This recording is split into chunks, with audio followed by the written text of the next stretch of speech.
I want to win the UEFA Champions League, but I only have 10 seasons. I have to start from scratch, with 0 coaching badges, with 0 playing experience. Just me and a dream. You already know what kind of a grind I am signing up for, so let's just go at it. Welcome to the Football Manager Speedrun. Last episode, I joined the Polish side ŁKS Łódź. I spent 2 seasons there, finishing mid-table in the first year and fighting for a European slot in the second. But now, it's time to find a job on the brink of a top European league. Our choice is between Arsenal, favourites to win the French league there, or Leeds United in the English Championship, who have 100 million euros of a transfer budget. And I decided that money talks. And so, I have decided we're leaving Poland, we're going back to England in this challenge, and we take charge of Leeds United.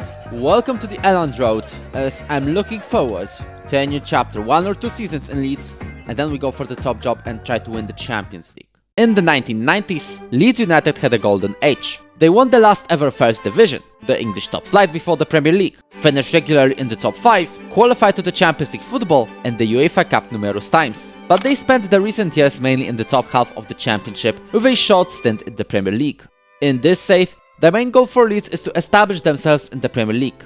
Results varied. This season, the goal is to get involved in the promotion fight and win it. To help achieve it, Leeds gave me 83 million euros of a transfer budget and another million per week in wages. But there is a reason behind this level of funds. Our squad is quite small. Most of the players are around 30 years old, and many of them want to leave after a relegation. And guess what? We don't have a goalkeeper. At least, we do have some decent players who can contribute to our future success, especially in the backline, with internationals Dawid Handsko, Jaka Biel or Stefan Pösch. More up front, we have the likes of Jamie Donnelly and Tommy Doyle in the midfield, and on the wing is Luciano Rodriguez, already worth 100 million euros. This season is a make or break for us in this challenge, so let's get to work. I started by promoting the most talented players to the first team. The best of the bunch seems to be Paul Kinlan, a winger, and a centre-back Kevin O'Connor. Then, I spent a number of minutes just setting up recruitment focuses, because Leeds had none. The next step? The tactic. I decided to go with a 4-3-3 with a defensive midfielder. Our goal is to counter-attack and also has the elements of the proper Brexit ball. And most importantly, the transfers. First, I decided to move Ronnie Stotter to Oxford United, Miguel Silveira to Austria Klagenfurt, Netelavi to Alaves, and Rasmus Christensen to Porto. We had quite a lot of money, so I obviously used them. First, I sorted out the goalkeeper position. Our starting keeper will be Mats Hermansen from Leicester, and his backup will be Kristoffer Klesson, who returns to the club after a stint at Viking. At right back, I signed Mateusz Giełda from Lech Poznań, and up front, welcome Adrian Benedyczak from Nottingham, as well as Garan Kuol from Newcastle. Half of the team wanted to leave due to relegation, but I wasn't going to let that thought overwhelm them. We have to get going, and our debut is a championship game against Stoke City. And Jaka Biel starts with a header and gives us the lead over Stoke City. He's on the right wing, making a cross to Nakamura. Nakamura with a header, and that's 2-0 for us. Biel gets that ball, Posh. He finds Benedyczak in the penalty area. Benedyczak makes it free. It was a quick 1-2, and it leads to Mena giving this cross to Murillo, who wins a penalty for Stoke. It's McBurney who steps up and scores. No clean sheet today. Doyle, he finds Dawid Handsko on the left side, and Handsko makes a pass to Marquis, who scores a 4th goal. We start our championship campaign with a win. Despite everyone causing problems in the team, we still started the season okay-ish, I guess? Sure, we lost to Coventry and Millwall, but at the start of the season we sat in 6th, which is the playoff spot. Of course, it's not enough, so we will push to make that promotion automatic. But one thing I had to act on is all those players wanting to leave, and some unfortunately did. Like Jaka Biel, who forced the move out to Wolverhampton, and Diogo Monteiro, who I sold to Birmingham. In their place, I welcomed a right back Jure van Aken from Aston Villa and Marco Pellegrino from Parma, who cost below 10 million combined. The final transfer is Amir Richardson, also from Parma, for 50 million. With this squad, we are predicted to win the whole championship, and all we have to do is to keep winning and put those transfer worries away. Though Stefan Posch did not and is sabotaging us. Thankfully he's paid the fine, but he stays on the bench as we take on Nottingham Forest, one of the other promotion candidates. And let me just tell you something. Some of the mistakes I have seen were pretty much intentional. The one from David Hansko in the third goal and the penalty conceded by Wieber are definitely one of those.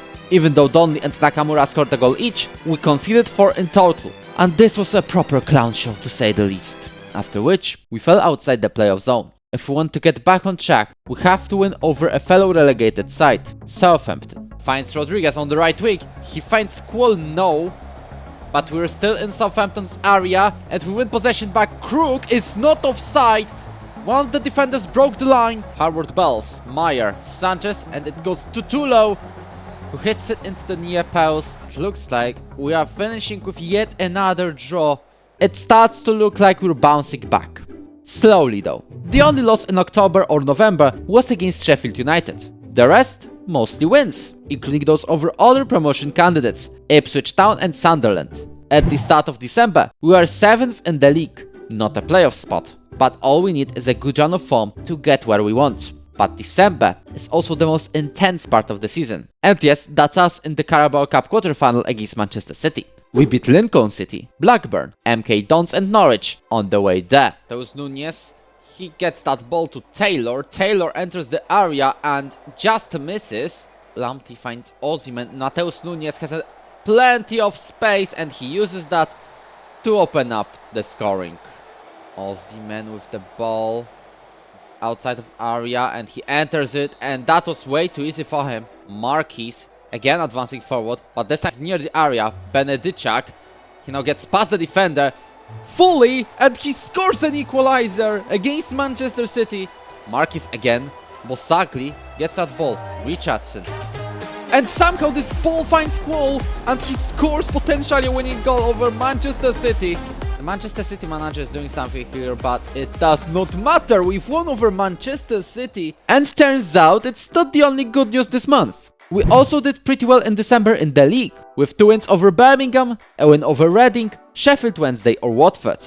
It wasn't perfect as we lost to Cardiff and Leicester, but overall, it helped us jump to 5th place as we properly joined the promotion race. With wins over Southampton, Ipswich and Wrexham, we even climbed to 3rd, which is fantastic news, because in the next week we have 2 crucial cup games, 2 legs of the EFL Cup semi-final against Middlesbrough. Unfortunately, we'll have to play without Ao Tanaka, who went to Leicester for 22.5 million, and Samuel Lucero, who joined Sporting for 41 million. Moore finds Kusze on the left side, and this starts with the post being hit by the Czech man. Marty Rena makes a pass to Aida, who scores the first of tonight, but it could go down to the VAR. Nathan Huntley is saying it's offside, looking for an opportunity to pass. He makes the run. That was a fantastic run, and Adrian Benedicak scores it into an empty net. Is by the byline, passes to Van Aken. Van Aken to Donley, who scores the second goal. First leg done. It's very real. We'll be going to Wembley. We have a 2-0 lead over Middlesbrough in this EFL Cup semi-final, and we have to make sure we at least keep it. As Kuol enters the area and instantly makes it free. Middlesbrough though have a corner. Zagaritis, and this header from Adam Aida finds the net as well. Doyle finds Benedicak, and that's the 4th. Oh, that's offside. Hansko is on the left. Kuol needs to make a run wide, and Crook scores the 4th. Kuol is going forward, and he gets past 2 opponents. Now goes wide. Makes a cross. Crook scores the second header. Martirena is on the right side, and Kuol wins it back but loses it instantly. Doyle concedes a penalty. If Mats Hermansen can save that, it would be fantastic. Adam Aida scores. Donley passes to Stanczyk. Stanczyk makes a pass to Kuol. Can he go for a second goal tonight? He does. It's 4-2. We're going to Wembley to an EFL Cup final. We can win our very first major trophy in this challenge. It is the Carabao Cup, not the most prestigious one, but it is still a major trophy.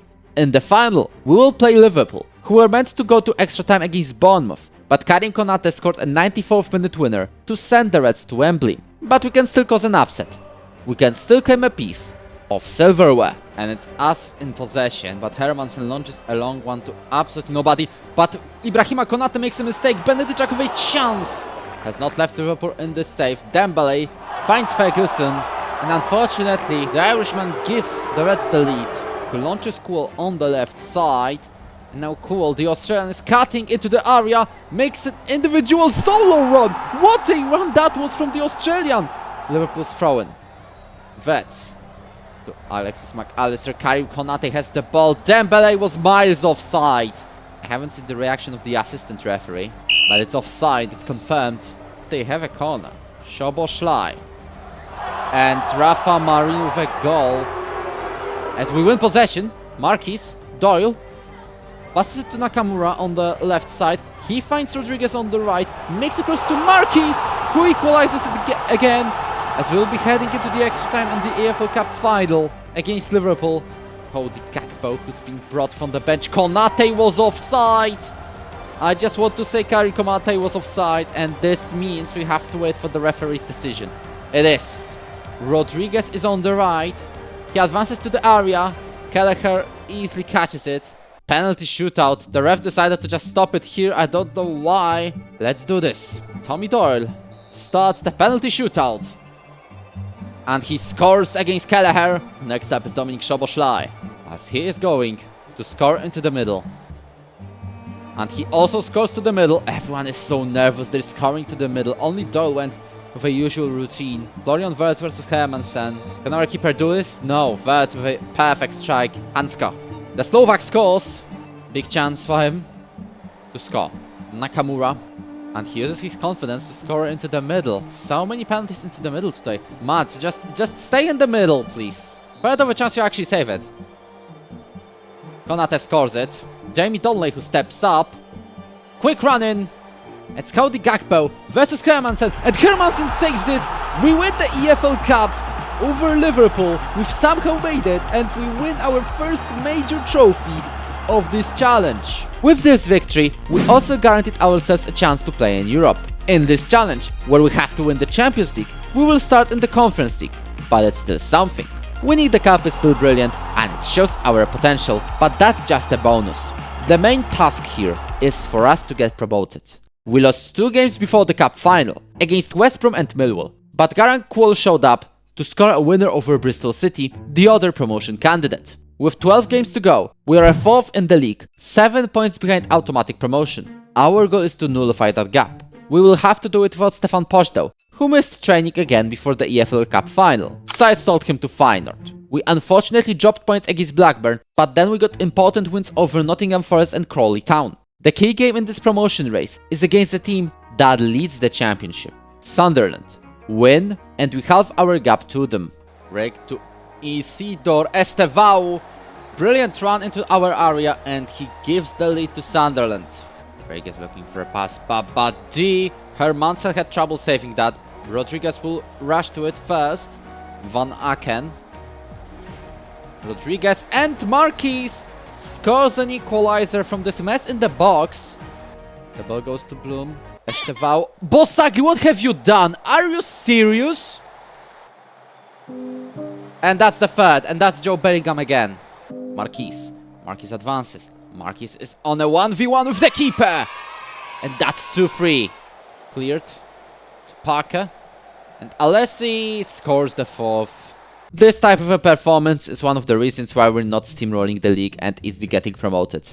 The same thing happened against Hull City, and even though we won over Luton, Stoke and Coventry, we weren't in a position we'd be happy with. With 3 games to go, we were already certain of the playoffs, but the automatic promotion looks like a miracle now. We won 1-0 over already relegated Reading and 3-0 over Watford, with Sunderland losing to Hull City and Nottingham Forest. We are only 2 points behind our promotion rivals, which means as long as we win over Sheffield Wednesday in the final match day, we still can get automatic promotion, but it's not in our control. We also have to count on Charlton Athletic stealing points from the Black Cats. Cool. Is in front of the area, will be looking to make a shot. He does make a shot, and he opens up the scoring. He's now advancing down the left side, makes a low cross. Benedicta gets to that ball.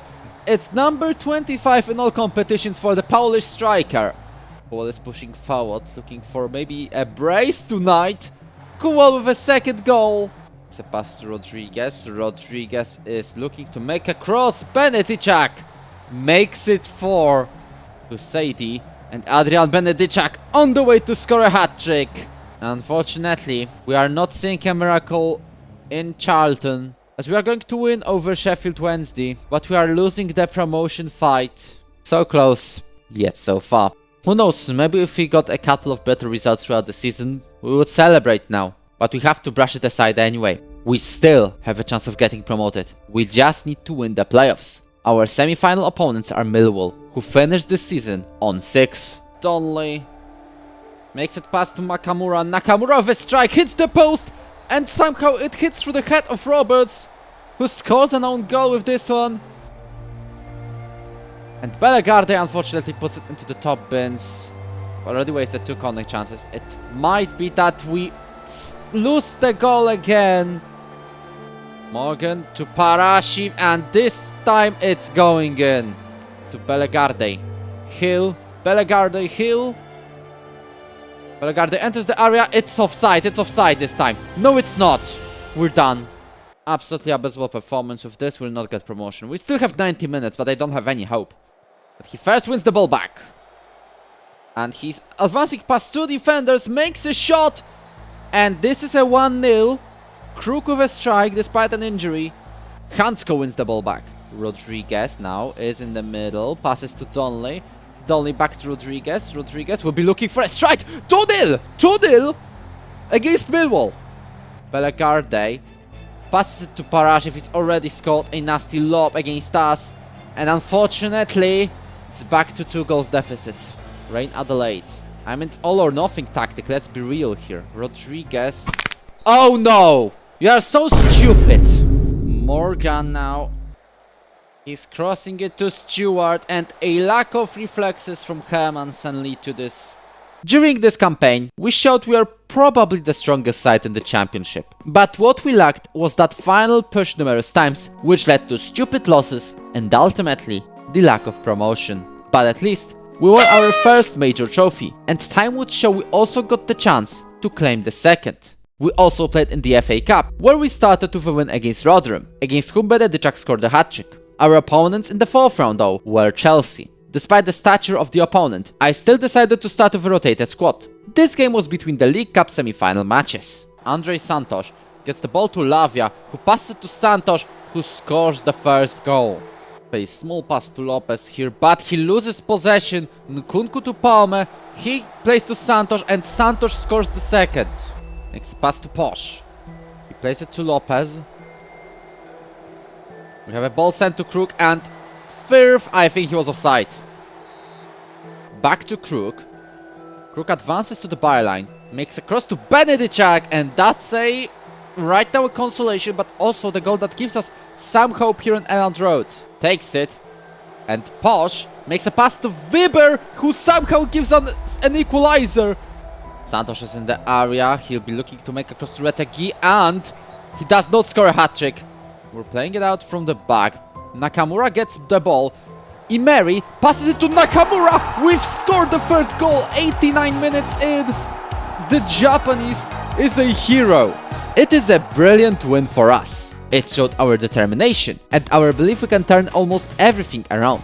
Next up, we faced Brighton, and we dominated them. We scored 3 goals past them, and in the quarter-final, we somehow got to play a League 2 side, Cheltenham. We easily won 4-0 against them, and with it, we headed to London, but not to Wembley just yet. We still have to win over Tottenham to reach our 2nd cup final this season. Our play from the wing, Pedro Porro, unfortunately wins it back. Of course, there's no Benedicak. Oh, wait! Kruk with a chance! Pedro Porro now again on a set piece. This time the set piece is a throw-in. Johnson, Brendan Johnson cuts inside and opens up the scoring. It's Tottenham with a counter. Shaquille Van Persie on the left wing. Gets past our defender Van Aken, and that's the second.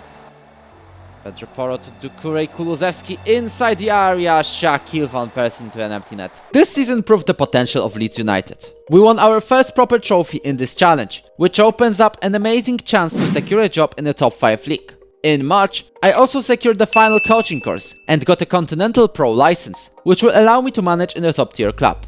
And yes, I forgot to make a screenshot from that event. I'll be honest with you.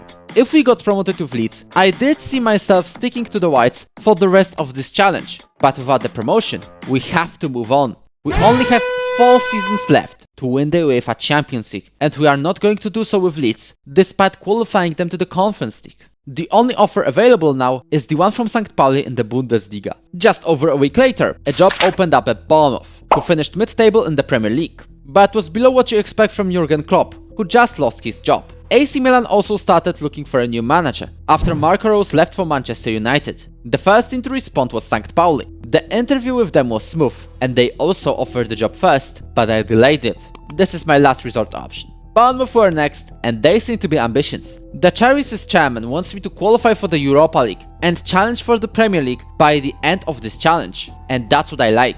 But before they got back to me,